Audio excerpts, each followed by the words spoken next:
Well, morning guys, Rich here, and it's time for my top 5 JLB Cheetah likes and dislikes. And there is a lot to like about this car, but a few things that you maybe want to be aware of if you're considering buying them.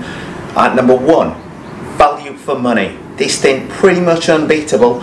50 miles an hour plus, straight out the box. Now, you might be thinking this armor granite on the side behind me also does 50 miles an hour out the box, but this doesn't come with a LiPo battery. This does come with a LiPo battery and charger included, and a battery is pretty good, but I'll get onto that in just a second. This car is available in people say sub $300, Richie. No, it's not. You can buy this car, this version, for below $300, link to it below this video, and you can also buy a version with 120 amp ESC, which is over $300. But this thing does 53 miles an hour with the included LiPo straight out the box. 4-wheel drive, monster truck, under 300 bucks. That's what is my number 1 thing to like about this car. As for the others, let me get the camera down off the tripod. Show you. Well, point number 2 that I like and both dislike about the JLB Cheetah is the electrics. It comes with a 3S battery, 4,000 milliamps included, which means this is a cracking RTR, say 53 miles an hour, straight out of the box hard with it. Now the electrics is also something you need to be aware of. There's waterproof and there's waterproof. This seemingly got a minor splash of water, didn't go through like axle deep or anything like that. Water got on the ESC. I thought the ESC was dead, it wouldn't work, etc. For 2 days, had the car upside down, drying out, plugged the battery back in, car worked absolutely fine. So it is just something to be aware of. There's waterproof and there's waterproof. The motor, absolutely cracking amount of torque. As you might gather from this wheelie bar on the back, which will come into a second, this thing is at the heart of the car.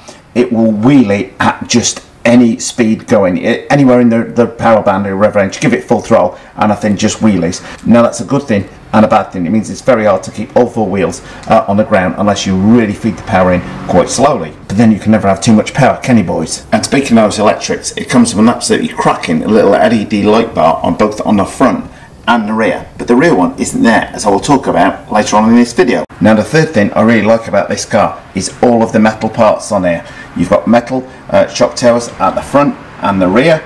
You've got this metal chassis brace running along the top there, and you've also got a fully metal chassis along the underside. Now I would say you won't find that in the armor granite 4x4, which just tend to be all plastic on there. So on the face of it, the JLB Cheetah should be quite a bit stronger with all those metal parts in there. Now point number 4 has to be the drive shafts. That is my one dislike, is the stock drive shafts.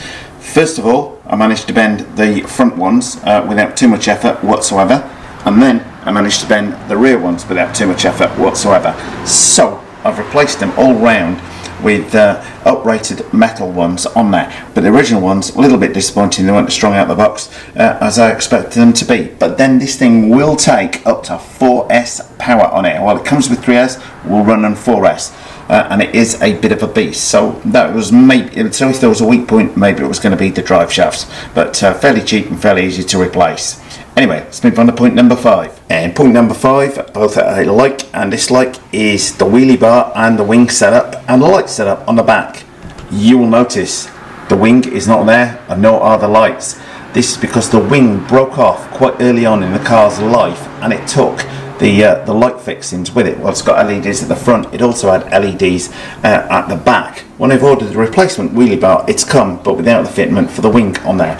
I have to say though, the one thing I do like about this car is the wheelie bar positioning.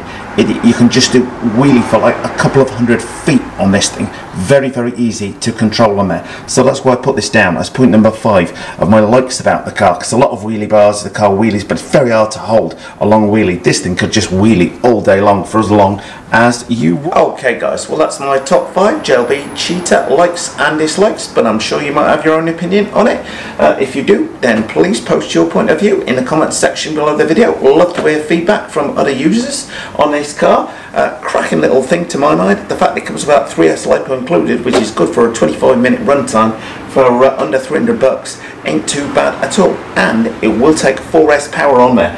It's quite a handful on 3S, I will say. Very much a handful on 4S. There's a couple of weak points on there with the drive shafts and the rear wing, but there's lots to like about this with all the metal components in the car as well. Anyway, sure you want to have this day guys, so over to you. And if you like this stuff, don't forget to subscribe. We hope you liked this video. If you did, please click on the circle image to subscribe.